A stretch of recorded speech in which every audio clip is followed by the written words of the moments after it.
Vamos a ir comenzando. Muchas gracias. Esperamos que hayáis disfrutado de la pausa del café. Antes de comenzar con nuestra próxima mesa, otro aviso logístico que os voy a hacer, y es que al finalizar esta mesa tendremos el espacio para la comida, para el lunch, que va a ser en el Hotel Euroforum. Está aquí al lado, a un minuto caminando, y habrá personal que nos indique el camino, ¿vale? Entonces, después de esta mesa, nos dirigimos a la comida. Y ahora sí, nos adentramos en la segunda mesa de la jornada, titulada Criterios clave en la evaluación clínica de medicamentos, enfoque y nuevas perspectivas. Y para conducir este debate tenemos el placer de contar con la moderación de la doctora Cristina Avendaño, presidenta de la Federación de Asociaciones Científico-Médicas de España. Y, bueno, pues para enriquecer la conversación, ahora ella nos presentará a los ponentes, pero bueno, contamos con don Pedro Carrascal, director general de la Plataforma de Organizaciones de Pacientes, con doña María José del Pino, evaluadora clínica de la EMS, y don Javier de Castro, vicepresidente de la Sociedad Española de Oncología Clínica. Adelante, gracias. Pues nada, muchas gracias. La verdad que es un placer estar hoy aquí con gente tan implicada en el público, que espero que además del debate que vayamos a tener entre los que estamos en la mesa, podamos tener luego un debate interesante con la participación de los que estáis sentados al otro lado. Quería disculpar la presencia de de Fernando Gutiérrez, que estaba inicialmente invitado a ser ponente en la mesa, pero por un percance de última hora pues no ha podido estar. Y yo había pactado con los ponentes que les iba a presentar solo con la afiliación, con lo cual, como ya lo ha dicho la conductora del acto, pues les damos por presentados y entramos directamente a la mesa. Yo creo que en la anterior mesa ha quedado claro el marco en el que nos vamos a mover. Debo decir que la Federación de Sociedades Científico-Médicas de España es una de las asociaciones que forma parte del 99,9% de agentes que dijeron que había que separar la evaluación, miro aquí a Joan Simonet, que había que separar la evaluación de la decisión, porque efectivamente es una herramienta en la que tenemos gran confianza a la hora de mejorar el funcionamiento del sistema. Es decir, nosotros estamos de acuerdo con lo que se ha planteado en que la evaluación tiene que tener esa independencia, esa credibilidad, esa autoridad técnica, y que por lo tanto debe de estar separada, ya estoy hablando de la evaluación clínica como tal, debe de ser independiente de esos otros aspectos de toma de decisión, por ejemplo, con participación de los pagadores o de los responsables de organizar la gestión del presupuesto, ¿no? No podemos volver a caer en algo que había sucedido en el pasado, esto que a veces llamábamos la evaluación inversa, que es como no lo puedo pagar, digo que no tiene valor terapéutico añadido, ¿no? Esto no puede pasar, es decir, la evaluación del valor terapéutico añadido tiene que realmente basarse en criterios técnicos. Ese informe forma parte, como bien se ha comentado en la anterior mesa, se une a otros informes para ayudar a una toma de decisión. Toma de decisión que si se separa, que va a pasar muchas veces, de la idea que uno se podía haber hecho leyendo solo el valor terapéutico añadido, pues simplemente se justificará el porqué de esa decisión. Y quien toma la decisión tiene que justificar el porqué de la toma de decisión. Lo que no puede ser es que los que van a tomar la decisión, teniendo en cuenta todos esos aspectos, realmente formen parte o influyan en lo que puede ser la evaluación clínica, que es de la que vamos a hablar en esta mesa. Yo creo que también tenemos todos claro que el reglamento europeo determina una evaluación clínica conjunta que llega hasta donde llega. Yo creo que ya a estas alturas de la película todos sabemos que esa, y si no, pues María José me corregirá, esa evaluación clínica conjunta es sobre todo factual, ¿no?, de comparación de los aspectos de efectividad y de seguridad, y que queda a nivel nacional a partir de ese desgranar lo que nos lleva a un documento científico de evaluación comparada de efectividad y seguridad, dar ese paso siguiente ya más discrecional o más opinativo de valor terapéutico añadido que ya incorpora aspectos de funcionamiento de nuestro propio sistema de salud, ¿no? Entonces yo, si estáis de acuerdo, y como no os voy a dejar opinar, vais a estar de acuerdo, la mesa hemos decidido orientarla sobre todo a esta parte nacional, es decir, la parte europea de cómo funciona la evaluación clínica conjunta, pues nos la podemos leer en los documentos europeos y tenemos menos capacidad de incidir que la que tenemos en la parte nacional y, por lo tanto, a mí me había parecido, y los ponentes han estado de acuerdo, en que nos centráramos en esa parte nacional. Y, por lo tanto, el primer punto del que vamos a hablar es del valor terapéutico añadido. Vamos, ya partimos de la evaluación conjunta europea y estamos ya en el valor terapéutico añadido. Entonces, queríamos, pues eso, hablar de este tema y quizá lo primero que nos planteábamos era, sabemos que la agencia ya desde hace tiempo estaba trabajando en una posible categorización del valor terapéutico añadido. Bueno, esto empezó ya en la Dirección General de Farmacia, no sé dónde está Federico Plaza, pero llevamos mucho tiempo con lo de la categorización del valor terapéutico añadido, pero ahora tiene un marco normativo, como de los que le gustan a Isabel Pineros, y ahora va a salir una categorización del valor terapéutico añadido. Antes de opinar sobre lo que nos gusta, lo que no nos gusta, que si el modelo francés, que si cómo lo hacemos, cuéntanos un poquito cómo lo estáis haciendo en la agencia, hasta donde se pueda contar y cuál es la idea que tiene la agencia de cómo organizar esto. Buenos días. Muchas gracias por invitarme a esta sesión. En la agencia estamos trabajando en un árbol de decisión que coge como modelo no solo HAS, porque HAS es un modelo que evalúa la efectividad comparada, pero también tiene en cuenta coste-efectividad, por lo tanto hay parámetros que nosotros en esa parte de evaluación clínica no consideraremos, pero tienen que ser informativos de las partes posteriores, ¿no? De esa parte de decisión de precio-reembolso. Entonces, como modelo organizativo sí que es un modelo, además incorpora datos de vida real, datos observacionales que igual otros modelos de eficacia y efectividad relativa no tienen.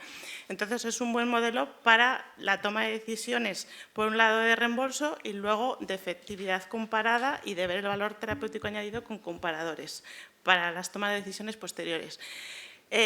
A la hora de generar algoritmo, escalas como la de la ESMO son escalas más claras y más objetivas a la hora de decidir las variables que se tienen que ir teniendo en cuenta para hacer de forma más objetiva el posicionamiento. Lo que pasa que la escala de la ESMO también tiene algunos inconvenientes, y es que solo compara frente al brazo con el que se ha comparado en el ensayo clínico. La toxicidad y calidad de vida pueden ser como interpretadas de una manera un poco más subjetiva. Esto es difícil, o sea, no es fácil aterrizarlo y habrá que ver cómo lo tenemos que hacer, tanto la toxicidad como la calidad de vida. Y el principal hándicap es ese, que siempre se compara frente al brazo control del ensayo clínico. Por lo tanto, no tiene en cuenta nada de vida real, ningún dato de vida real. Y luego una cosa que es bastante importante, y esto tanto pacientes como clínicos veréis que se refleja muy bien con la metodología HAS, y es que en la metodología HAS sí que intervienen y sí que dan su forma de… O sea, sí que intervienen en el proceso postulando o dando la práctica clínica del día a día, interviniendo con sus… Entonces, digamos que nuestro algoritmo tiene que estar como a mitad de camino de esos dos modelos, buscando lo mejor. Solo una repregunta. Estamos en metodología HAS, quitando esa parte que no afecta de coste. ¿Eso quiere decir que hay unas categorías fijas? ¿3, 4, 1, 2, 3? ¿No aporta nada, aporta un poco, aporta mucho?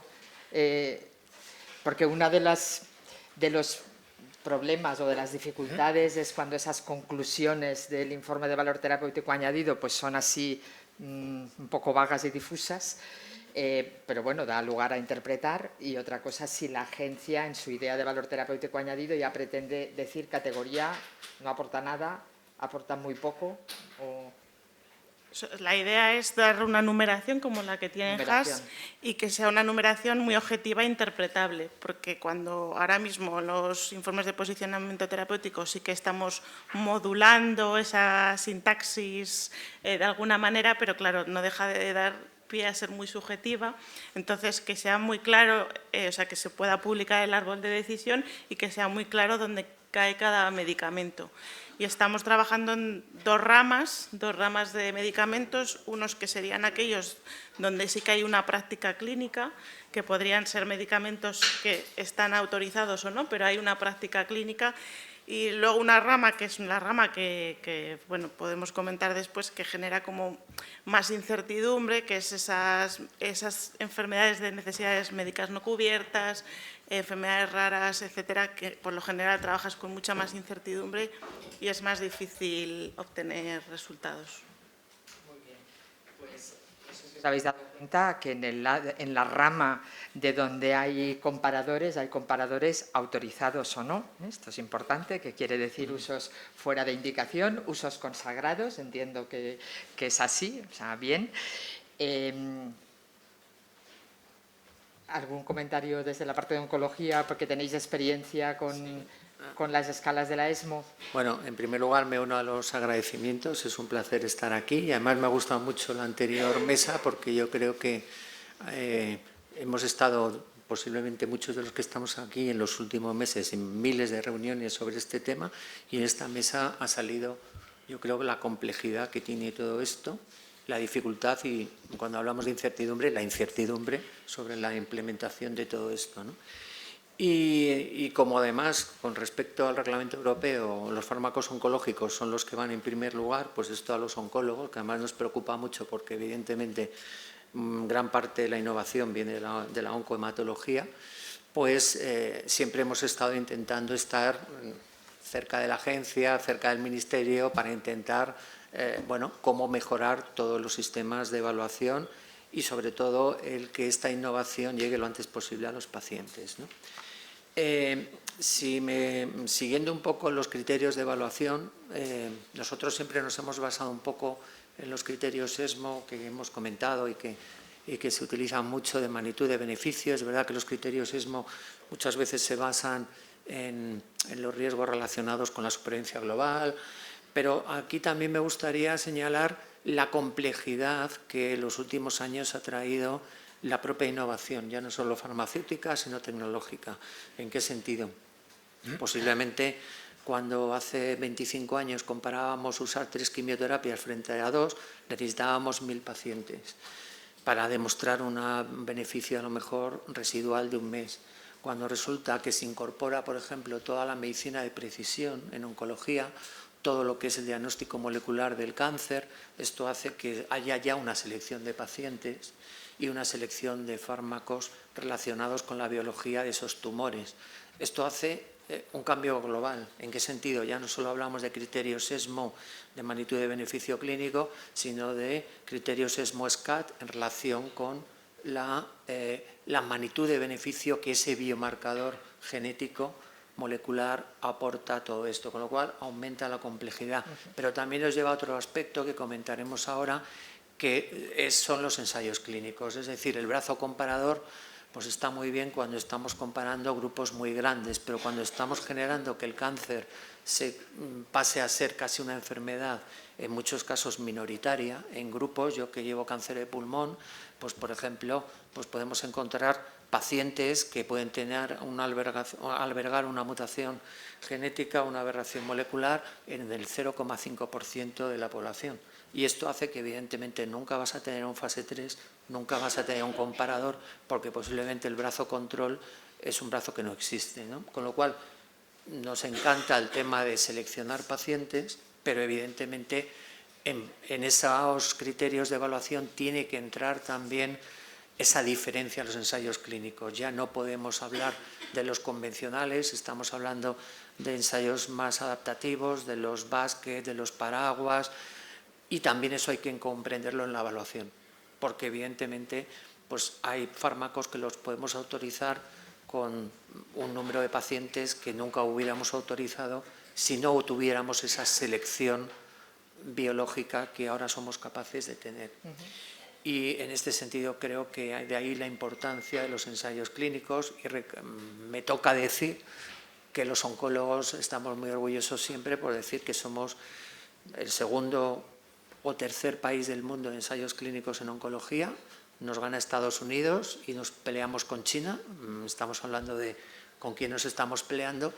Y posiblemente esto es debido a varios factores. Primero, porque nuestro sistema sanitario, a pesar de todo lo que nos quejemos, funciona, y sobre todo nuestros profesionales sanitarios funcionan. Y esto hace que España tenga, por ejemplo, en oncología grandes grupos cooperativos que son a nivel mundial muy valorados, y tenemos que entender que posiblemente un entorno muy competitivo de ensayos, como es el entorno de la oncología, donde ahora pues a lo mejor puede haber países que sean más baratos, vamos a decir así, a la hora de realización de ensayos, como puedan ser países de Europa del Este, países asiáticos, por supuesto, pues todos los países de nuestro entorno europeo, como Francia, Reino Unido, Alemania, están reduciendo en los ensayos clínicos, y España es de los pocos que se está manteniendo. No lo perdamos, por lo tanto, trabajémoslo, porque esto es muy importante, y démosle el mérito que tiene. A veces hay hospitales que entienden la importancia de un ensayo clínico. El ensayo clínico es la primera forma de llegar la innovación a un paciente. Muchos pacientes en oncología, seguro que en otras patologías, están vivos gracias a los ensayos clínicos, pero también es un poco frustrante como teniendo esa experiencia en ensayo clínico, luego nos encontramos con esa demora en la llegada de fármaco. Y me voy a parar aquí. Sí, ¿no? Tenemos esa tendencia a volver a hablar del valor social del medicamento, porque somos todos believers del valor social del medicamento, pero efectivamente vamos a volver a lo que era esta evaluación de medicamentos para la toma de decisión, estando seguro todos de acuerdo con lo que ha planteado Javier. Ha salido ahora un tema que no quiero que se nos despiste para después, que es ese fraccionamiento de pacientes ligados a biomarcadores, cómo esto afecta a la definición de las preguntas PICO. Lo dejamos para después, para dejarle comentar a Pedro si, así como visión general sobre la categorización del valor terapéutico añadido, o sobre lo que quieras. Bueno, como primera intervención. Yo como primera intervención voy a posicionar mi conocimiento en el área específica de los pacientes, y siento si defraudo expectativas del debate, pero realmente el conocimiento técnico de los detalles y de lo que hablamos quizás en algunos casos pues, lo lleve hacia otros terrenos. En concreto, preparando la reunión, estaba echando un vistazo a Haas, estaba echando un vistazo a lo que ocurre en otros países, y sí veía que tenemos una buena oportunidad en lo que se está planteando en España respecto a lo que nos afecta a los pacientes, que es la participación, la articulación y la transparencia de todo el proceso, que creo que es algo que puede ser un complemento a un sistema que parece razonable y utilizable. Y en este sentido, por la experiencia que entiendo que luego lo hablaremos durante el resto de la mesa, de cómo estamos participando desde hace ya unos meses en buscar pacientes, en las preguntas PICO y la experiencia que tenemos, vemos algunas limitaciones y algunas oportunidades de ir cambiando, como hablabais, de identificar pacientes, de ir ajustando, que las realidades hay veces que son muy tozudas y que nos exigen exprimir, ¿no? Desde el conflicto de los intereses, de intereses o ese debate hasta áreas de conocimiento, y por eso es importante que vayamos detallando y estructurando y teniendo todos claro y formándonos exactamente quiénes pueden participar, no solo pues ese paciente en concreto, sino un familiar o alguien que esté en un estadio pues no justo en ese, sino otro parecido, y todo eso pensamos que la articulación de todo esto es muy necesario, que puede enriquecer en gran medida la evaluación clínica, aportando que otra forma de estructurar, y lo añado para el debate, es cómo incorporamos de una forma estructurada datos de pacientes tipo PROMS o tipo impacto en vida, y cómo alimentamos eso de una forma muy ágil, que no requiera todo el tiempo ir recurriendo, ¿no? Ir buscando conocimientos, sino que el conocimiento podamos alimentar el sistema y que trabajemos de esa forma. Por lo tanto, ahí creo que a pesar de que el modelo esté bien, hay mucha área de mejora, y en este sentido los pacientes estamos expectantes, comprometidos y un poco abrumados con estos primeros picos y esta participación de para dónde hay que salir corriendo. Fenomenal. Antes de entrar más a detalle, otra pregunta general que yo me hacía, sobre todo, y tú me vas a estar de acuerdo conmigo, Pedro, los que representamos mucha variedad, en tu caso de pacientes, en mi caso de sociedades científicas, muchas veces sale esa percepción de falta de transversalidad en el valor que le damos a la eficacia entre distintas patologías o entre distintas sociedades. Bueno, pues ya os diré, ¿no?, que hay gente que, en fin, bueno, es igual, no vamos a poner ejemplos concretos, pero si vamos a una categorización de valor terapéutico añadido y vamos a tratar igual, con la misma categoría, la oncología que afecta a muchos pacientes, de la oncología que afecta a pocos, las enfermedades raras, las enfermedades cardiovasculares con mucho impacto y en el que la ventaja individual es menor, o resulta a veces complejo el decidir cómo categorizamos esto, sobre todo porque este informe trata de ayudar a los que luego tienen que tomar la decisión y decidir en qué invertir. Entonces, ese debate que yo creo que no hemos hecho a nivel social, pacientes, sociedades científicas, sobre qué valor le damos a cada beneficio terapéutico, es decir, estas dudas que a veces nos surgen de estamos invirtiendo demasiado al final de la vida con tecnologías curativas y demasiado poco en tecnologías, bueno, curativas o aliviadoras. No aliviadoras del dolor, ahí hay que invertirlo todo, sino en prolongadoras de la vida al final de la vida, frente a el rendimiento que le sacamos a esta estrategia en prevención, o la diferencia, ya os lo voy a decir, la diferencia en cómo se quejan los cardiovasculares, los de riesgo vascular, en lo que se invierte en prevención de riesgo vascular o lo que se invierte en oncología. ¿Creéis que sería el momento de hacer este debate de una forma más abierta para ayudar a que esa categorización del valor terapéutico añadido tuviera también en cuenta qué valores la sociedad, los pacientes, los médicos damos a los beneficios? ¿O me estoy viniendo arriba? ¿Contesto? Bueno, comentarios. Si alguien se atreve a decir algo. Alguien del público. Alguien del público, bueno, lo dejamos como una reflexión. A mí sí me parece que es un debate que tenemos que hacer, porque estamos dando por sentado lo que los pacientes quieren en determinadas enfermedades y lo que el sistema necesita, y no sé yo si hemos hecho bien de forma seria, al menos veo una epidemióloga que me dice que sí, si hemos hecho ese debate de forma seria a la hora de categorizar el valor. Vale, nos pasamos, si queréis, al tema del pico que ha salido y luego ya entramos a los pacientes y profesionales. Quizá que nos cuentes primero, María José, cómo estamos haciendo lo del pico y ya entramos a... Te voy a decir una cosa de la pregunta previa. Vale, bien, así me gusta. A ver, yo creo que eso es más una pregunta de política sanitaria, ¿no? Que al final la prevención tiene unos resultados en salud que son muy diferentes de medir que frente a la curación o modificadores de enfermedad, ¿no? Y esto sí que tienen que ser los gestores sanitarios de toma de decisiones quien decidan hacia dónde van las políticas sanitarias. Yo creo que lo óptimo es las dos cosas, hacer prevención y curación, porque no puedes dejar no puedes tomar una decisión en el tiempo corto de decir, ahora me dedico a prevención y no curo, ¿no?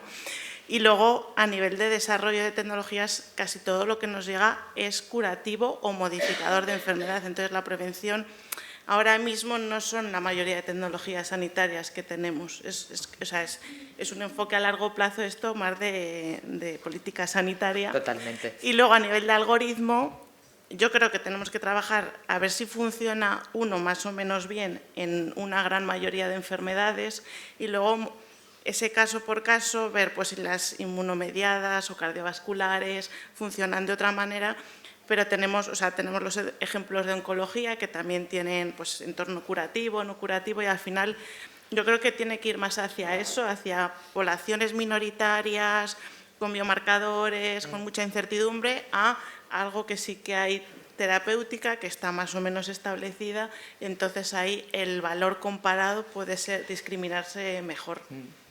Es verdad que incluso en eso tienes toda la razón y vosotros estáis en la Oficina de Evaluación de Tecnologías y por lo tanto viendo ya las tecnologías que llegan, pero sí es verdad que en los ensayos clínicos a veces lo que tenemos son esas variables de mejora a corto plazo, pero está el valor de la progresión de la enfermedad o de la progresión de la discapacidad u otras variables que son de mucho interés y que a lo mejor no han podido entrar en la ecuación, ¿no? Y que a veces hay incertidumbre en cómo la valoras, pero bueno, formará parte del valor terapéutico añadido también. Si me seguro. permites, Cristina, estoy muy de acuerdo con lo que dice María José, porque yo creo que esto no es poner la prevención primaria frente a... A veces parece que tenemos el debate de prevención primaria frente a tratamiento. ¿Dónde tenemos que invertir? Pues posiblemente, evidentemente, evitar la enfermedad es lo más importante. El problema que hacemos con los pacientes que tenemos delante. O sea, este es un ejemplo que ocurre, por ejemplo, yo que me dedico a pulmón con el hábito tabáquico, con la deshabituación tabáquica. Claro que hay que dejar, ojalá tuviéramos un universo cero tabaco, pero eso lo vamos a conseguir, en el mejor de los casos, dentro de 10, 15 o 20 años. Tendremos que tratar a los fumadores que tenemos ahora encima de la mesa y que están teniendo enfermedades. Con lo cual, creo que todas las sociedades científicas y desde FACME creo que es muy importante esa labor de prevención, de hábitos saludables. Estamos viendo lo importante que es el ejercicio en el cáncer. Incluso ya se plantea como una medida terapéutica activa y barata, porque evidentemente esto no es fármaco, esto es simplemente que la persona crea y tenga los medios para poder hacer ejercicio, pero tenemos que trabajar en los dos estados. Tenemos que tratar una realidad y tenemos que prevenir a futuro. Y yo creo que lo habéis dicho los dos y creo que también para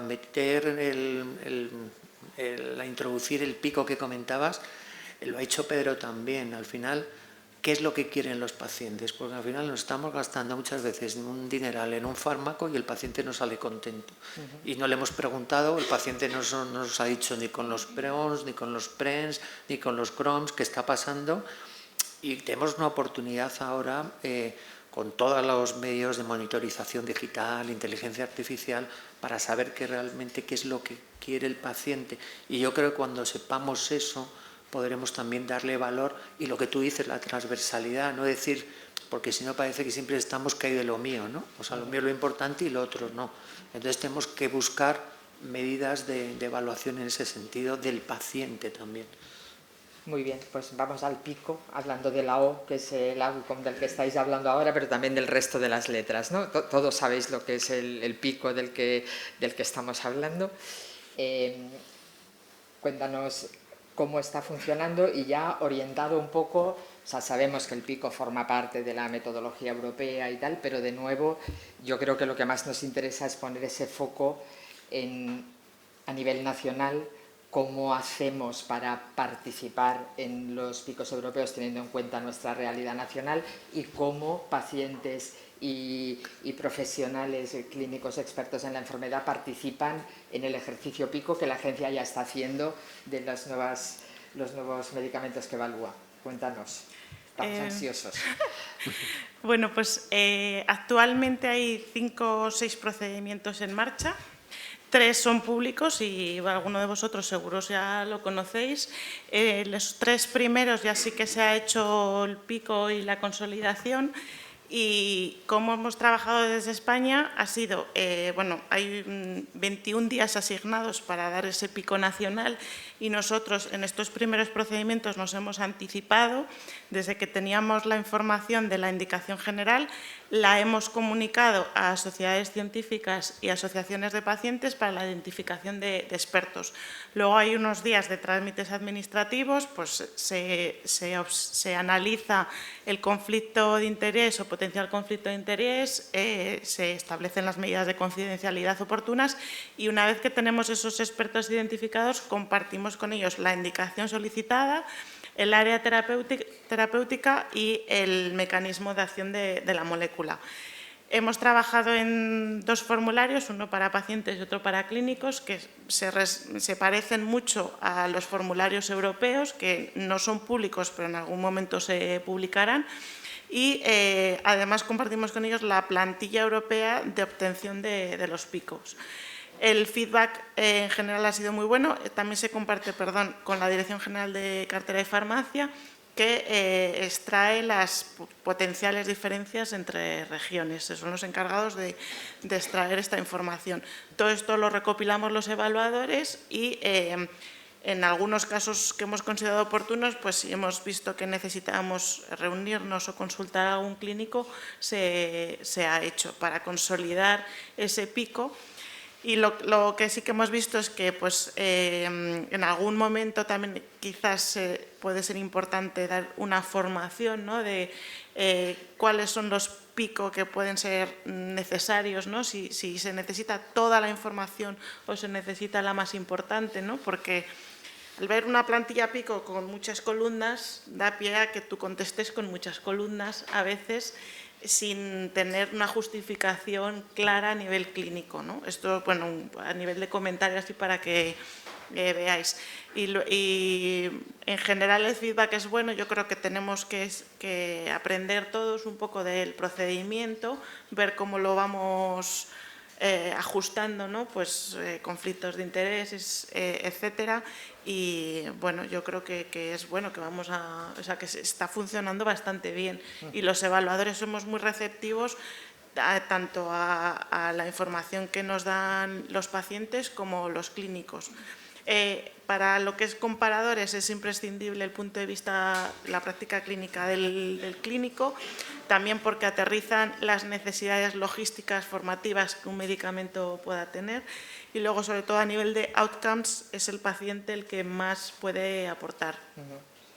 Y los PROM famosos, yo tengo la impresión, por un poco la discusión que vamos a tener, que esto cambiará, pero va a cambiar de aquí a 5 o 6 años cuando exijamos desde HTA que el PROM no tiene que ser una variable exploratoria analizada como la última variable, sino que en la escala jerárquica de variables se eleve a otra posición del análisis. Vamos, esto ya se está discutiendo en el subgrupo, lo que pasa que, bueno, está el equilibrio entre la clínica, ¿no?, o sea, la supervivencia libre de progresión o supervivencia global, y dónde cae el PROM, pues ahí habrá mucha discusión. Hay veces que también hacemos una separación un poco artificial, yo creo, entre el PROM y lo normal, ¿no? Quiero decir que las variables de prurito es un PROM y es la variable principal del ensayo clínico, y la calidad de vida pues se puede medir con el ECO o con algo un poquito más, pero ya formaba parte de las variables, ¿no? Yo también me parece que a veces no tenemos que... Una cosa es que en la práctica clínica nos estuvieran recogiendo bien algunas variables de interés para el paciente, pero que yo creo que llevamos mucho tiempo trabajando en que los ensayos clínicos recojan esas variables y que las vayamos recogiendo mejor, pero bueno, un poco como lo que decía César, ¿no?, que parece que hasta que lo hemos puesto en un papel no lo hacíamos y tenemos que seguir mejorando, pero a lo mejor no hay que separar tanto... el paciente es el que tiene que opinar de esto. Sí, la verdad es que es un debate muy interesante y a veces no tenemos muy claro si tiene que ir, yo cuando pregunto, pero la parte del paciente, la parte social, dice, no, eso va en lo no clínico, en lo farmacoeconómico, porque eso va... Digo, ya, pero tiene mucho que ver también con el outcome y con el impacto de la cronicidad en mi vida, y entonces para nosotros, dentro de lo que es la evaluación clínica, debiera entrar esa parte también del impacto en la vida de la persona y no irse a lo no clínico y meterlo solo con el tema de los dineros. Creo que el impacto en la vida de la persona se compone de muchos elementos y estos se tienen que incorporar. Y no tenemos muy claro si esto es así, si está en construcción, si es algo que se debate o que ya está... porque el otro día preguntando, ¿pero esto está incorporado o no está incorporado? Pues entendemos, porque estamos deseosos también de ver los formularios consolidados y ver exactamente qué se pregunta, pero por la formación que nos disteis en la EMS y aquellas diapositivas había algunas preguntas que tenían que ver con partes sociales, ¿no?, que no eran exactamente clínicas, por lo tanto entendemos que se está incorporando y que se va a tener en cuenta más allá de lo clínico. Pero... Yo entiendo que la calidad de vida, o al menos lo que yo recuerdo de haber leído en los primeros documentos de desarrollo del reglamento, la calidad de vida forma parte de la evaluación clínica. Clínica. Y las escalas de calidad de vida y de discapacidad, es decir, ya el gasto de pérdida laboral y tal, no, pero la calidad de vida, discapacidad, impacto en las actividades de la vida diaria, todo ese tipo de escalas es así, ¿no, María José? Funcionalidad motora, funcionalidad todo eso forma parte de la... Eso es calidad de vida, lo que pasa que es verdad que el umbral es como, está al límite a veces, ¿no?, de lo social, ¿no? Pues que es muy difícil, pero eso es la escala, o sea, por eso tenemos que trabajar en escalas que realmente permitan valorar pues que esa persona, pues si ha andado 6 metros más o 3 y que eso es relevante para esa persona, ¿no? O sea, bueno, digo porque eso sí que se trabaja en escalas de calidad de vida, pues ahí tenemos que trabajar, pero por eso yo desde mi punto de vista es que se lo tenemos que exigir a la industria para que puedan trabajar en ello a nivel estadístico, a nivel clínico. Hay una escala que quería aprovechar para contarosla, que se llama CROBI, que es el acrónimo de Cronicidad y Bienestar, que mide el impacto de la enfermedad en la esfera biopsicosocial, o sea, en la parte más emocional, psicológica, pero también en la social y laboral.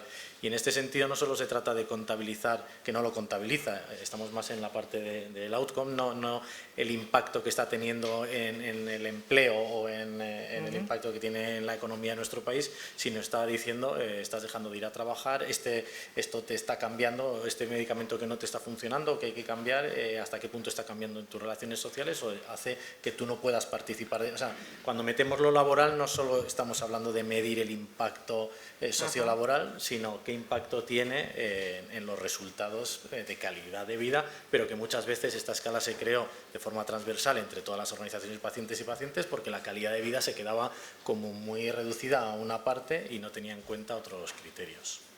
Bueno, sabéis que luego tenemos una mesa de lo no clínico, estamos peligrosamente en la frontera de meternos en la siguiente mesa, pero yo creo que está bien dejarlo aquí en el sentido de, en fin, hay una parte que queremos tener en cuenta en la parte de la evaluación clínica y hasta aquí podemos llegar y la otra mesa que arrambe hasta donde pueda de esto que estamos hablando aquí. En la P del pico, que quizá hemos hablado menos, en lo de la población, que yo creo que Javier ya ha abierto esta idea de que cuando nos enfrentamos a un nuevo medicamento, el valor terapéutico añadido va a ser distinto en la población que tiene el marcador, en el que no la tiene, en el que es segunda línea, en el que es primera, en el que ya viene de inmunoterapia, en el que no, yendo a oncología, pero ¿qué estamos haciendo? ¿7 picos? ¿8 picos? ¿Estamos en desacuerdo unos países con otros? ¿Cómo está funcionando este tema de las distintas? En desacuerdo siempre. No, en desacuerdo y en acuerdo. A ver, los picos asustan un poco porque la práctica clínica es muy diferente y porque conceptualmente el pico es diferente para cada país, ¿no? Por esas utilidades en la interpretación de los picos. Entonces, es muy importante el trabajo que hacen los asesores y coasesores en esa consolidación para entender esa frase que pone cada país si cohesiona con otro país o es similar a la de otro país, porque a veces es una cosa más de lenguaje que de poblaciones diferentes. Lo importante a la hora de realizar un pico es la indicación que ese desarrollador quiere darle a su medicamento. Por lo tanto, todo lo que son poblaciones tienen que definirse bien. No es lo mismo un cáncer de mama metastásico, por ejemplo, a un cáncer de mama con un marcador particular. Ahí posiblemente tengas diferentes comparadores y la población tampoco responda igual la que tiene un biomarcador que la que no, la que expresa esa mutación. Entonces, por eso es muy importante definir y trabajar en la definición con la industria en esas primeras fases. El pico ayuda a definir esa indicación, es uno de los objetivos del pico, reflexionar sobre la necesidad de otra información en el caso de que se requiera una indicación o limitar la población y comparadores si se quiere mantener esa. Entonces, es la manera de ver. ¿Algún comentario más sobre esto? Nos pasamos ya al conflicto de interés. Sí, a ver, yo creo que esto de las poblaciones es algo que nosotros valoramos mucho, o sea, yo no voy a entrar en el tema de la selección de los pacientes, que esto es una realidad, sino también de las propias poblaciones europeas, ¿no? O sea, nosotros sí que medimos cuando un ensayo tiene participación de Europa Occidental. Volvemos a lo mismo, España, como cuando la gente dice, no, claro, es que no hay datos en vida real, digo, ya, pero los datos de vida real vendrán después del ensayo, porque el ensayo tiene unos criterios, y lo que queremos es que esos datos de vida real sean lo antes posible, se pongan en la práctica, se pongan a transferir datos, que volvemos al todo el tema digital, que creo que esto es una pérdida de oportunidad que estamos teniendo para evaluar datos en vida real lo antes posible.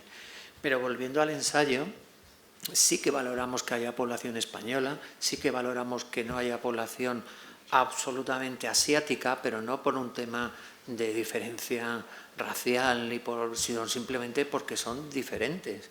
Incluso de Europa del Este no tiene que ver el peso, altura de un hombre o una mujer españoles con una persona de Europa del Este. Ya no digo con un asiático desde el punto de vista farmacogenético, que tú sabes mucho de esto, Cristina, porque ni la eficacia ni la seguridad son las mismas. Entonces, la población general también hay que evaluarla muy bien. Lo digo porque este factor nosotros lo tenemos en cuenta desde el minuto 1. Luego, por supuesto, las poblaciones son, evidentemente, cuanto más podamos seleccionar a los pacientes, mucho mejor.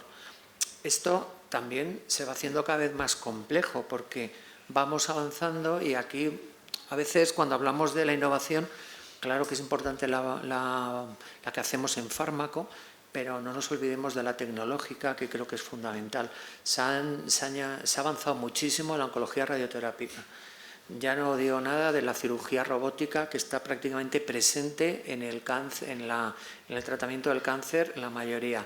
La parte diagnóstica, ya no sirve hacer un escáner, tenemos que hacer pruebas de mayor precisión y van a llegar de nuevo con la inteligencia artificial medidas que van a ser superiores. Volvemos a lo mismo, muchos de los ensayos clínicos no han sido evaluados tecnológicamente de la misma forma.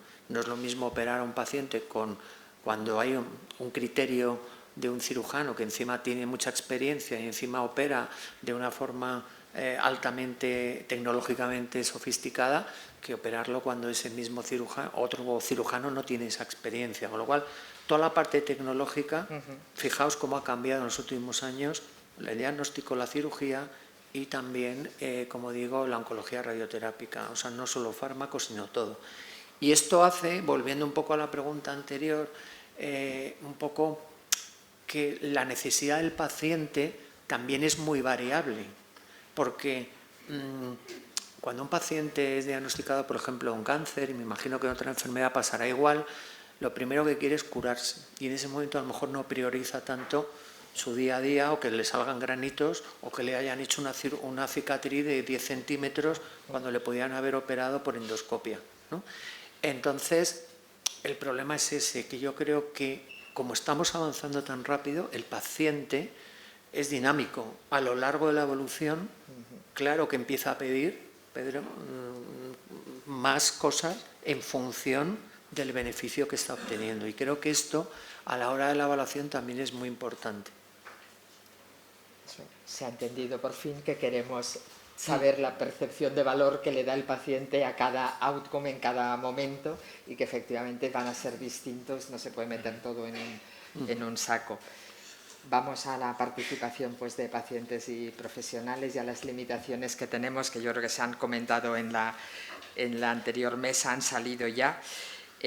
Yo solo como introducción a que ya nos lancemos a hablar de los conflictos de interés, sí quería dejar claro, porque lo ha comentado muy bien María Jesús Lamas, la Agencia Española de Medicamentos trabaja para dos informes distintos.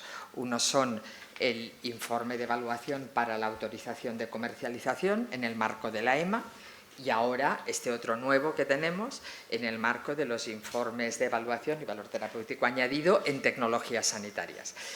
El sistema de conflicto de interés es distinto para los dos, es decir, es verdad que al final la agencia es una, pero el sistema de declaración de conflictos de interés de la agencia europea y que tiene que seguir la agencia española cuando trabaja en un centralizado es uno. El sistema de conflicto de interés que tiene que seguir la agencia cuando como oficina de evaluación de tecnologías está trabajando en el sistema de evaluación de tecnologías sanitarias, no viene marcado por la policy, no sé si es 33 o 44, de la EMA, sino por el reglamento de ejecución de la Comisión del Reglamento de Tecnologías Sanitarias. Quiero separar esto, que es muy importante, porque el reglamento de la Comisión deja muy claro, lo hemos estado comentando antes, deja muy claro que el sistema de conflicto de interés, este prescriptivo, que se definía antes como que se sentían comprimidos, ¿no? Este sistema tan restrictivo aplica al staff que está haciendo evaluación de tecnologías sanitarias, o así es como yo leo el reglamento de la Comisión, es decir, los expertos y los pacientes que son consultados a nivel nacional por parte del staff de la Oficina Técnica de Evaluación de Tecnologías Sanitarias, a nivel nacional, y volvemos a nivel nacional, podría hacer una simple declaración de intereses sin tenerse que juzgar como conflicto de intereses con los estándares que utiliza la EMA para los expertos que incorpora en un informe de evaluación centralizada. No sé si lo he contado complicado, pero creo que es muy importante no meter las dos partes en un todo y pensar que la policy de la EMA rige para los expertos en el campo de la evaluación de tecnologías. Esto así como punto de partida, porque creo que tenemos una ventanita de oportunidad a nivel nacional para desarrollarlo de la forma que queremos, que yo creo que todos queremos que la agencia pueda contar con los mejores expertos y con los pacientes que realmente saben de su enfermedad, sin tener que entrar en una dinámica costosísima de evaluación de conflicto de interés y que pudiéramos estar en ese sistema de declaración. Ya, me he quedado a gusto. Ahora, ¿cómo lo veis? Bueno, o sea, más que dos sistemas diferentes, yo diría que la pregunta y la información que manejas es diferente en los dos puntos. Sobre todo en la consulta del pico, ¿no? O sea, en la consulta del pico lo que se quiere ver es esa realidad del paciente o de la práctica clínica, ¿no? Y incorporarla a la propuesta del pico, sobre todo para que luego no haya una segunda reevaluación y no se comparte el dossier, por lo tanto, a nivel de confidencialidad y de tratamiento, manejo de datos es diferente, ¿no? Entonces, desde la agencia sí que queremos flexibilizar eso de la manera que podamos contar con los mejores expertos. Por razones metodológicas, ahora mismo se utiliza la plantilla europea adaptada a nuestro país, se seleccionan a esos expertos y se declara el conflicto de interés y se evalúa caso por caso quién interviene en esos procesos, ¿no?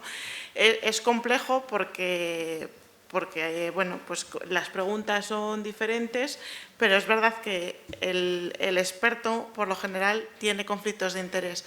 Y los conflictos de interés son diferentes en el caso del paciente del clínico y lo que hemos visto más de cara a expertos es que están relacionados con la participación de clínicos en ensayos clínicos que en nuestro país es bastante numerosa, ¿no? Entonces, pues bueno, yo creo que desde la agencia queremos ver cómo es la mejor manera de contar con los expertos, que no perdamos esa expertise y al mismo tiempo que a nivel legal se pueda mantener también de cara a Europa esa confidencialidad y tratamiento de datos. Perfecto. Hombre, lo primero sería hablar de declaración de intereses en lugar de conflicto. Es decir, cuando tú dices que los clínicos tienen conflicto de interés, los clínicos declaran intereses. Luego veremos si el conflicto quiere decir que su opinión tiene un sesgo indebido. Ahí es cuando sería conflicto, ¿no? O sea, deberíamos trabajar un poco en esa idea de la declaración de intereses, en el sentido de que tú conoces cuál es la declaración de intereses que declara el experto, al igual que cuando evalúas el dossier que te ha dado la compañía, pues sabes que es de la compañía y tienes la capacidad de juzgar el sesgo que viene de la información que recibes, porque quien tiene que estar libre de sesgo es la decisión que toma la oficina, no el que participa, que va con su propio sesgo. El paciente, el que más. Bueno, el que más. Sí, sí, tiene el sesgo del interés, claro, pero Sí, bueno, es un interés legítimo y muy útil para tomar la decisión. Efectivamente. ¿Cómo habéis vivido esas declaraciones de intereses los clínicos y los pacientes cuando os han pedido desde la agencia? A ver, yo creo que desde luego es un punto complicado de resolver, pero al mismo tiempo es un punto que se tiene que resolver. Tú hablabas de ventana de oportunidad, yo hablo de pérdida de oportunidad si no utilizas al médico que conoce mejor el fármaco, que posiblemente no tenga que estar en ese proceso de evaluación, o no posible, no, evidentemente los que han participado en el diseño de ensayos clínicos, que por suerte tenemos en España, de tener muchos expertos que están diseñando y liderando los ensayos clínicos y las publicaciones en las revistas de alto impacto, pero hay otros médicos que están trabajando en hospitales, que saben cómo ese fármaco que todavía no ha llegado a la práctica clínica se maneja por la parte del personal de enfermería, por la parte del personal de farmacia, la dificultad que tiene, los beneficios que tiene. Y el papel lo aguanta todo, el ensayo clínico, la estadística, el New England son fenomenales, pero cuando tienes al paciente delante y Pedro te dice, oye, que esto está muy bien, pero esto no hay quien lo tolere, pues entonces eso lo ve las dos personas que están ahí. Con lo cual creo que perder la oportunidad de tener a los que más han conocido el fármaco, creo que desde luego no debería suceder. ¿Qué está ocurriendo, por ejemplo, con la agencia? Pues que nosotros, por ejemplo, en SEOM, yo creo que también desde FACME, desde hace años se ha establecido un diálogo que creo que es lo más productivo. Es decir, estoy evaluando un fármaco, te pregunto primero esa población. Nosotros hemos recibido periódicamente, nos gustaría recibir muchos más, pero estamos totalmente abiertos a colaborar porque a veces es muy complicado. En caso del cáncer, lo que ocurre es que muchos fármacos han entrado en estadios metastásicos, donde ya hemos conseguido encima hablar de largos supervivientes, cuando ya no solo los que se curan a los 5 años, sino los que conviven con la enfermedad más allá de los 5 años, con lo cual estamos hablando ya de un concepto diferente, pero es que muchos de esos tratamientos de inmunoterapia y terapias dirigidas están pasando a los estadios iniciales de la enfermedad, antes o después de la cirugía, con lo cual el escenario se hace mucho más complejo. Y esto, evidentemente, lo normal es tener diálogo, y lo tenemos, y es muy productivo para que el personal de la agencia nos pregunte y nos diga. Me voy a ir a otro escenario un poco diferente. Yo, por mi papel, estoy en el proceso de evaluación de ensayos clínicos independientes en el Instituto de Salud Carlos III. Hay un desarrollo brutal en España con las terapias avanzadas de tipo académico, aparte de todo el programa que hay. Muchas veces nos estamos encontrando con que no ha habido un diálogo previo con la agencia a la hora de empezar a desarrollar fármacos a ese nivel. Y esto es fundamental, con lo cual yo propongo desde luego solucionar ese tema de declaración de interés, que estoy totalmente contigo, que estamos hablando no de un conflicto, sino mi único conflicto es el paciente que tengo delante, a ver cómo lo mejoramos, sino de ver cómo entre todos esa evaluación va a ser la mejor posible. Y eso necesita al paciente. El paciente también está interviniendo y puntuando todos los proyectos de investigación ahora mismo públicos que salen en ciencia, están ya incluidos, y creo que esto va a seguir creciendo. Y desde luego la colaboración en ese sentido creo que es fundamental. A mí lo primero me gustaría poner en valor que es algo que lo descubrí no hace mucho tiempo, que somos de los pocos países en Europa que estamos haciendo el pico nacional, ¿no? creo que hay 3 países o algo así, no sé si es un dato que se puede saber exactamente, pero en principio entendemos la complejidad de no haber un proceso armonizado de documentación. Cuando hemos empezado a trabajar con vosotros, bueno, estamos pendientes del formulario, de saber, esto nos genera, respecto a la declaración al conflicto de intereses, bastante complicación, porque al no conocer exactamente el alcance de cómo es interpretado, de este proceso que quizás todavía es artesano, entiendo que va muy alineado con nuestra visión, y España está jugando un papel tanto en la EMA como en otros aspectos de participación del paciente muy interesante. Estamos totalmente seguros que estamos alineados, pero no tenemos la certeza de exactamente lo que estamos buscando, hasta qué punto es una declaración de intereses, es un conflicto, es limitante, lo descartáis. Y de esa media docena de picos que comentabas y que estamos participando, nosotros me estoy dando cuenta que cuando escribimos a nuestras entidades y buscamos pacientes, pues damos por supuesto que si eres miembro de una junta directiva quedas excluido, algunas cuestiones que quizás como primer outcome de esta reunión estaría muy bien que pudiéramos tener algo, versión 1.0, ¿no? de cuál es la situación con la que nos vamos a poder regir durante las siguientes semanas, porque para nosotros esto, a la hora de ponernos manos a la obra, nos cambia y nos descoloca mucho. Entiendo que no es algo cierto y concreto, pero por lo menos tener esto que nos estás trasladando, el tenerlo, no sé si se puede escribir o cómo poder concretarlo, pero aunque no sea ley, aunque vaya variando, creo que es muy relevante para el proceso. Bueno, yo creo que en la primera mesa que estaban los jefes ha quedado claro que estos desarrollos había que hacerlos no con normativa de BOE, sino con instrucciones cambiantes, o sea que le podemos rebajar el riesgo, podemos rebajar el estrés y decidir que pedimos a nivel nacional adelantar en cómo vamos a manejar esa declaración de intereses, esa identificación de intereses por parte de los expertos que Mira que somos que nosotros de pedir participan. leyes, como la ley de asociaciones. Sí, Ya hablaremos luego, Joan, de este tema. Yo creo que no es pero que cualquier avance yo creo que puede estar muy hasta bien. En la EMA, ya tenemos una esto es una policy, no es un reglamento. Es decir, está claro que cómo manejamos el conflicto de interés tiene que ser un documento que pueda cambiarse, y yo creo que está muy bien, porque efectivamente nos llenamos la boca hablando de la participación de pacientes, y hay que aterrizarlo y solucionar las dificultades que hay, ¿no?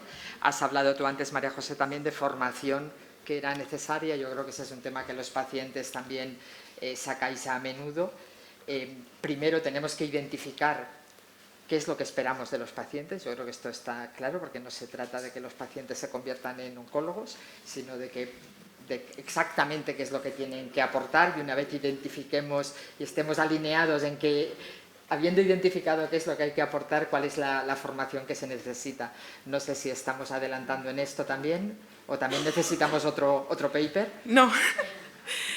Bueno, con respecto a tu pregunta, yo creo que la selección es mejor que la hagamos desde la agencia, y que no os limitéis a pensar que alguien puede estar restringido antes de tiempo, ¿no? Esto sí que es verdad que además lo hemos encontrado en los primeros procedimientos, que había menos pacientes o no había, bueno, hemos trabajado con periodos muy cortos, no tanto por la anticipación de la agencia, sino porque los procedimientos se retrasan o aparece uno que no estaba previsto, este tipo de cosas. Con respecto a tu pregunta de si otros países están haciendo el pico, hay un poco de todo. Hay muchos países que no sabemos qué es lo que están haciendo porque no informan, ¿no? Entonces no sabemos exactamente cómo llegan a esos picos. Yo creo que este primer semestre va a ser formativo e informativo para todos, incluidos los países miembros que participamos, porque hay países que sí que tienen mucha trayectoria detrás, ¿no? de haber trabajado en HTA, y otros que no les empieza a sonar ahora, ¿no? Y esto lo vemos en las reuniones con los asesores que llegan, y entonces pues esto de alguna manera impacta todo el proceso. Sí que se está buscando que haya países como con mucha más trayectoria, con países con menos trayectoria, para que estén los grupos equilibrados. Y yo sí que os animaría a que la propuesta sea amplia, y luego desde agencia se pueda seleccionar a ese experto o paciente o clínico en cada caso. Porque, o sea, declaración de intereses. Sí, no, porque además lo estamos viendo a nivel también europeo para los distintos procedimientos, y aunque puedan proporcionarte que a nivel de mérito 2 personas sean igualmente válidas, siempre hay alguna persona que te va a dar más información con respecto a otra en el procedimiento exacto que necesitas. Entonces, yo creo que eso es mejor por el momento lo trabajemos así. Luego será más fácil cuando ya llevemos más tiempo ya saber con quién puedes contar. ¿Algo de formación de pacientes que queráis comentar? Es decir, que hemos hablado, nos han contado la ley de organizaciones de pacientes, que es algo que puede ayudar, pero esa identificación de, pues tenemos la plataforma, pero algo que, digo porque yo creo que teníamos bastantes asociaciones de pacientes aquí en el público. Se prevé que se pueda generar el próximo semestre, ya por las fechas que son, es un poco complicado, una reunión formativa para más asociaciones de pacientes, que es verdad que con la POP pues hay un convenio establecido, pero para que pueda hacerse como más amplio a más asociaciones de pacientes. Esto, o sea, está previsto, no están las fechas aún sobre la mesa, pero sí que hay un propósito por parte de la agencia de poder hacerlo. Fenomenal. En la lista de temas habíamos identificado, digo porque nos acercamos al momento de abrir el debate. Tenemos ahí ¿Perdón? El tiempo. El reloj. Sí. Nos quedan, 20 minutos. Queríamos al menos un cuarto de hora, 20 minutos, pero no sé si os parece que tratemos este tema que habíamos dejado también identificado del acceso precoz, porque tiene que ver con la evaluación.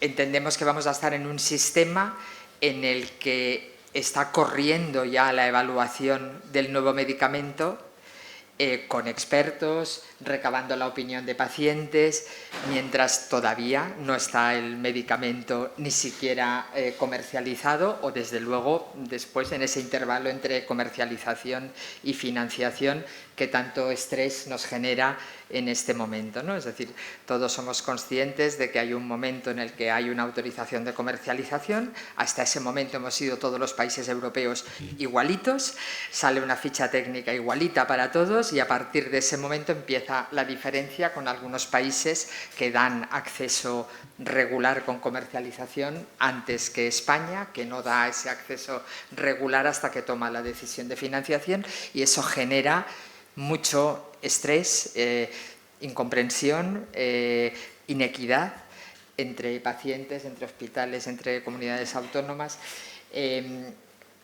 La ley, el anteproyecto de ley de medicamentos abre esa puerta a que se establezca un sistema de acceso precoz a lo no financiado, vamos a llamarlo así para distinguirlo del uso compasivo, que es acceso precoz a lo no autorizado. Aquí estamos hablando de esa ventana, del acceso precoz a lo no financiado, y el anteproyecto de ley de medicamento abre la puerta a que se monte ese sistema, y ese sistema tendrá que ir más o menos encadenado a la evaluación que vamos a hacer. ¿Cómo veis la integración de esos dos sistemas? Mientras que estamos haciendo el pico, decidiremos este medicamento es de acceso precoz para esta población, para los que no tienen, o habéis pensado en ello, ¿qué es lo que queréis los pacientes, o cómo veis que debería funcionar esto? Bueno, el tema del acceso para los pacientes es bastante dramático, sobre todo en algunas enfermedades en las que las expectativas de estos tratamientos pues impactan de una forma muy importante en la calidad de vida. El acceso precoz es fundamental. Estamos yendo a un sistema muy interesante, muy necesario, pero que para nosotros añade complejidad y nos preocupa, ¿no? Cuando decimos, ya, pero todo esto, ¿vamos a tardar más? No, vamos a tardar, no va a impactar. Nosotros, el acceso precoz y el poder, sobre todo con algunas excepciones, que lo veíamos en el caso de algunas enfermedades, igual que los ensayos clínicos con los comparadores, en otros casos con la evidencia del fármaco en vida real y los datos de los estudios, etcétera. Esto genera una falta a veces de capacidad para acceder tempranamente, lo que sería muy interesante, modelos como el de otros países, ¿no? de acceder y ir regulando y después llegar a acuerdos, pero que los pacientes podamos acceder desde el primer momento. Si esto la ley lo implanta, entendemos que en cascada debería también llevar una derivada, y me ha gustado también en la mesa escuchar cómo las comunidades autónomas, quizás en esta coordinación con la parte estatal, podemos evitar después que una vez que avancemos en eso y accedamos de forma precoz, que encima luego no tengamos. Entonces, aparentemente todos estamos alineados, pero no tengo muy claro el plan de a partir de qué fecha, si ahora estamos a 2025, realmente vamos a acceder de una forma precoz y esto va a estar solucionado. Por un lado, veo un sistema perfecto dibujado en nuestras cabezas y en los anteproyectos, pero nos genera, por un lado, cierta emoción y expectativa, y por otro lado nos frustra también el decir, pero ya vamos a ser capaces de cambiarlo. No sé, darme algunas noticias. Sí, vamos, yo creo que...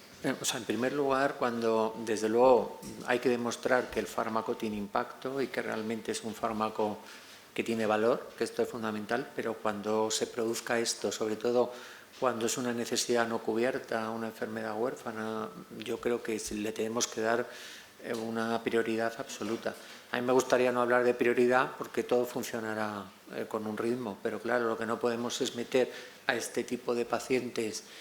Volvemos a lo mismo, donde muchas veces los hemos demostrado la eficacia en los ensayos clínicos, que luego tenemos un parón y a lo mejor sabemos que a un paciente le ha ido muy bien un fármaco y al siguiente no se lo podemos poner porque estamos en el intervalo de la negociación. Entonces creo que esto es fundamental.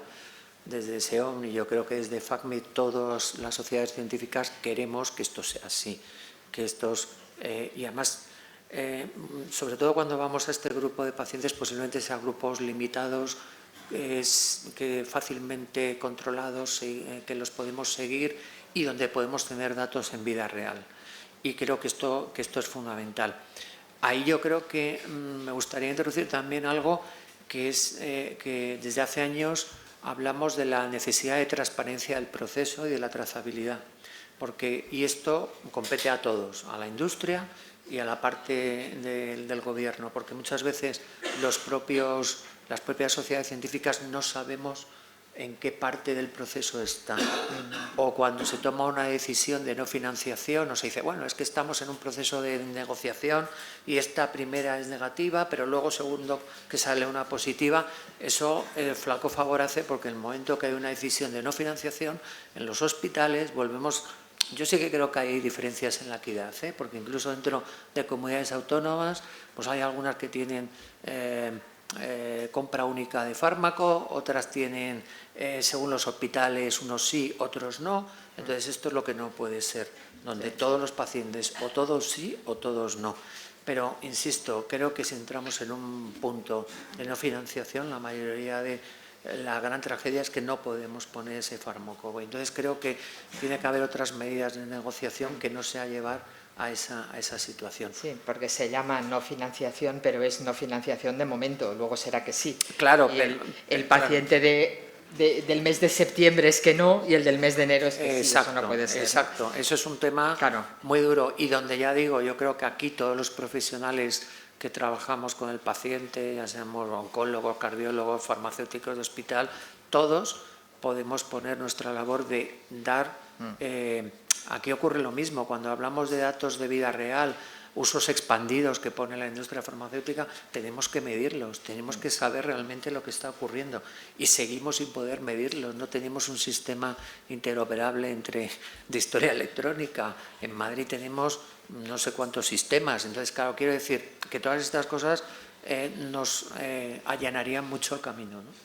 Bueno, queda claro que esa es una preocupación y que de nuevo tenemos otra segunda ventana de oportunidad, puesto que mientras estamos evaluando en esa determinación del valor terapéutico añadido, deberíamos también poder determinar quién es esa población que amerita un acceso precoz dentro de la financiación, negociarla colectivamente con todos los responsables. De hecho, yo creo que algunos por aquí pues lo sabéis y hay experiencias en ese sentido en el que se pacta un precio provisional de acceso para que luego cuando haya un precio definitivo se cuadre lo que se ha pagado de más o de menos y de alguna manera ya hay iniciativas que están alimentando ese sistema futuro perfecto, bueno, perfecto no, pero bueno que vamos a tener. Me estoy comiendo el tiempo del debate, solo quedan 11 minutos, entonces palabras, presentaros muy brevemente, pregunta muy corta y intentaremos hacer preguntas cortas también. Manos, de momento hay una. Isabel Pineros por aquí. ¿Esto era una mano o era...? Sí. Joan Simonet también.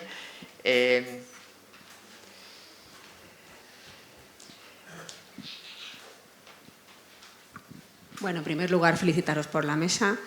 No me quiero entretener, me ha interesado mucho la primera parte donde se ha hablado de categorización del valor terapéutico de los medicamentos. Sobre todo teniendo en cuenta, se ha hecho una comparación respecto al valor que aporta ESMO, teniendo en cuenta siempre el ensayo clínico, teniendo el comparador, que es el máximo nivel de evidencia que puede proporcionar una comparación. Y tengo una pregunta para ti, María José. ¿Qué se va a hacer cuando tú has dicho que se va a tener en cuenta la categorización del valor terapéutico, pero teniendo también como comparadores resultados en vida real o medicamentos que no tienen la indicación autorizada? ¿Qué nivel de evidencia le vais a dar vosotros a esa comparación, que no es un ensayo clínico? Bueno, aquí hay dos cosas. Que el comparador sea el estándar de la práctica clínica, que eso es lo deseable en cualquier ensayo clínico, entonces si ya partes de eso ya llegas al mayor nivel de evidencia, digamos. Y luego tienes la parte B, que es con la incertidumbre, que es ensayos de vida real y en comparaciones indirectas, metaanálisis con cierta incertidumbre. Ahí será la calidad de esas comparaciones indirectas lo que haga que esa comparación sea suficientemente válida para que le puedas dar un valor u otro valor. Y eso, pues tendremos que tener apoyos de metodólogos, de estadísticos que apoyen muy bien esas evaluaciones indirectas. A día de hoy el problema es que los datos individuales de pacientes no se comparten entre compañías, entonces esto siempre genera mucha incertidumbre. Veremos un poco en qué se traduce eso.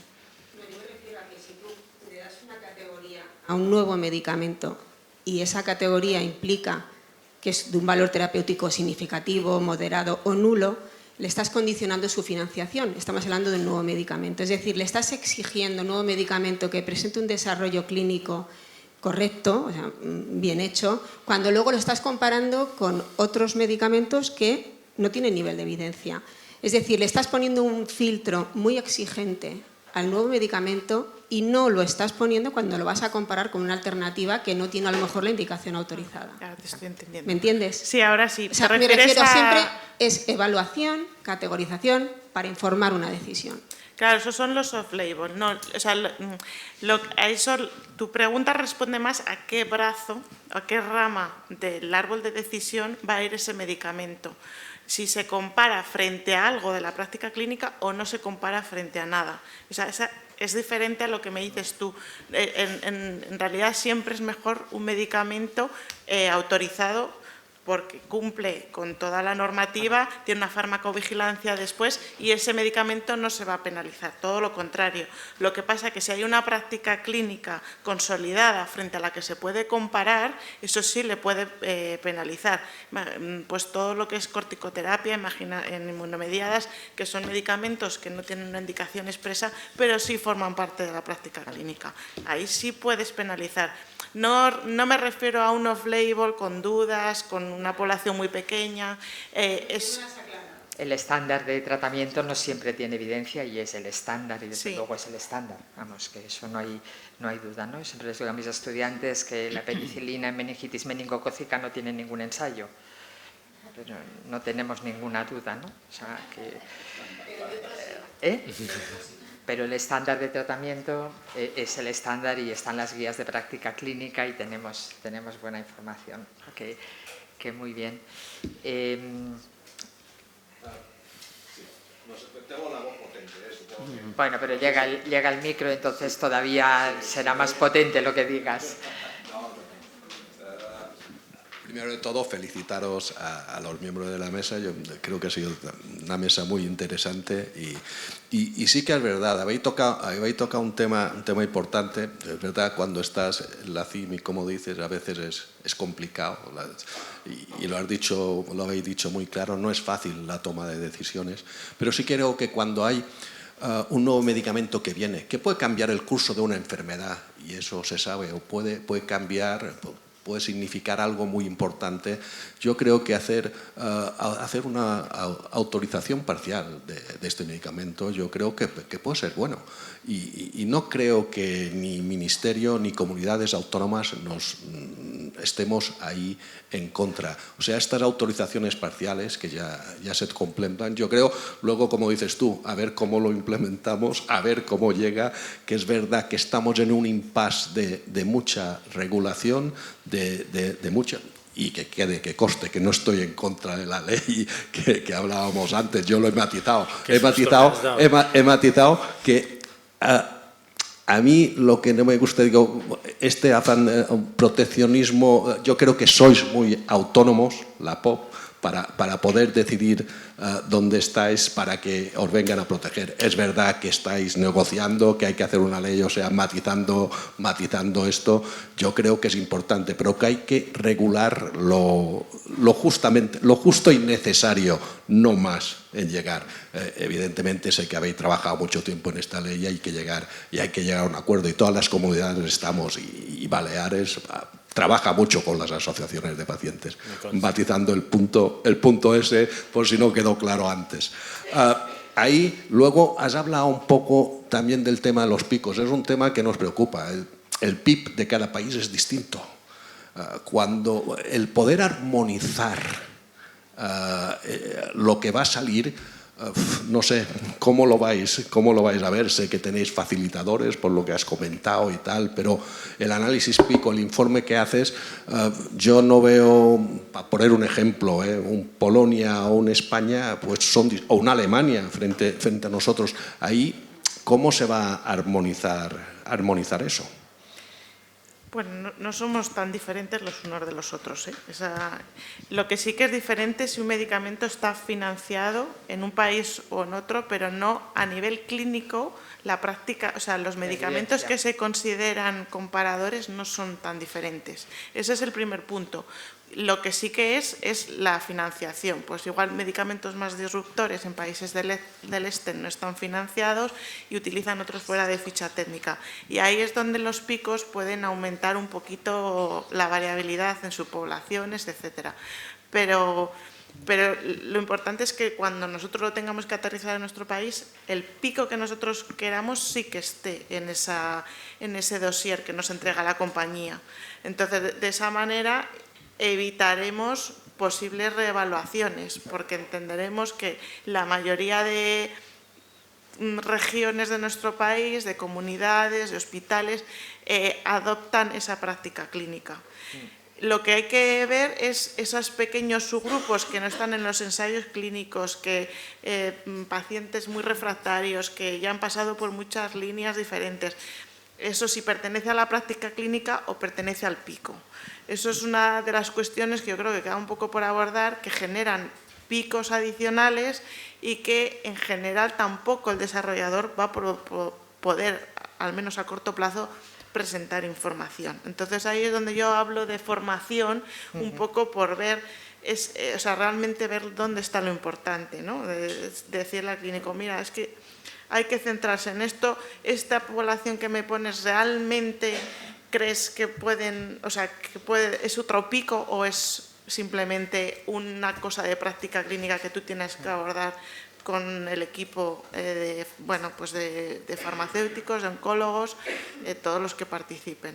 Yo creo que por ahí tiene que ir un poco la cosa, porque si no se nos va a complicar muchísimo. Muy clarificador este matiz, y solo en cuanto a diferencias, aclarar que las sociedades científicas españolas y también rumanas, italianas y de todos los países acostumbran a trabajar de forma bastante coordinada, estableciendo pues, las guías de práctica clínica, los consensos de tratamiento, y es verdad que yo creo que el estándar lo tenemos muy armonizado gracias a todo ese trabajo de las sociedades científicas nacionales integradas en las europeas.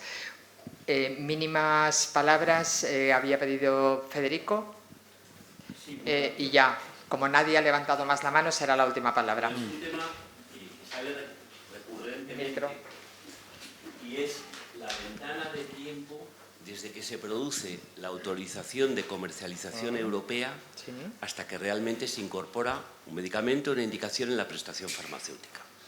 Entonces, para mí es un error entender que el uso en situaciones especiales es acceso.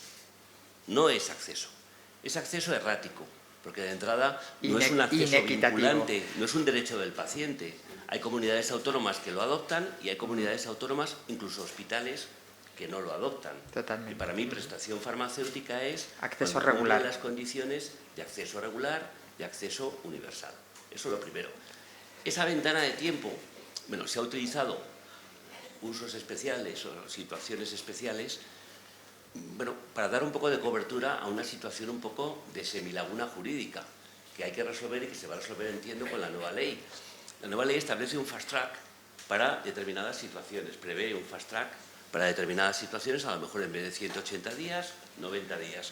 Pero en cualquier caso, y entiendo lo que decías tú, Javier, los 90 días es mucho tiempo, porque hay pacientes que tienen un tratamiento en curso o podrían optar a un tratamiento en las mismas condiciones que los que lo están utilizando cuando sean circunstancias de enfermedades muy discapacitantes, no hay opciones terapéuticas, etcétera, donde habría que cerrar ese espacio. Yo sé que hay la intención que tiene, en cierto modo, el legislador es que igual que hay, como decías tú, Joan, autorizaciones condicionales europeas, que hay autorizaciones condicionales de precio y financiación, luego validables por la Comisión de Precios para cerrar ese espacio. Total. Y esa es una oportunidad que incluso en el marco de la regulación que tenemos hoy, sin necesidad de una nueva ley del medicamento, se podría hacer. Y yo creo que ahora que están aquí las comunidades autónomas, bueno, una pena que no están todas las comunidades, están algunas, está la Administración del Estado, parte de la agencia, es verdad que no está farmacia, lo hemos comentado con ellos directamente y a través de Farma Industria, y yo creo que es una oportunidad para poder hacerlo ya. Sí. Yo entiendo que el anteproyecto de ley pone como 3 objetivos, o sea, una cosa es la financiación fast track, o en lugar de hacerlo en un año lo vamos a hacer en 6 meses, y otra cosa es efectivamente cubrir el gap del acceso precoz a la financiación. Y como se ha comentado antes, ahí lo que es muy importante es que necesitamos una decisión colectiva igual para todo el Sistema Nacional de Salud. Y eso es la mala utilización del decreto de especiales, es que no responde a esto, porque el decreto de especiales, del que puedo hablar del espíritu de la ley, habla de beneficio-riesgo individual, es decir, es un medicamento no aprobado en España y por lo tanto es beneficio-riesgo individual del paciente. En la decisión precoz de financiación no es beneficio del paciente, el beneficio es del paciente, pero el riesgo es colectivo, con lo cual no se puede resolver con autorización caso por caso. Tiene que ser una resolución de acceso precoz para este mini pico, esta población, pero que entonces garantice con participación de las comunidades que todas asumís, como tú dices, oye, para estos que no pueden esperar, estos van, pero en Baleares, en Andalucía y en Madrid, sin reevaluaciones individuales, es decidir a priori, estos son los que tienen acceso precoz, ¿no? Perdonad porque me pongo yo aquí, era la moderadora en lugar de... estamos a 0, afortunadamente el 0 no va poniendo -1, -2, -3, se queda en 0. Lo siento, pero tenemos que cerrar aquí. Yo os voy a pedir un aplauso para los ponentes, porque...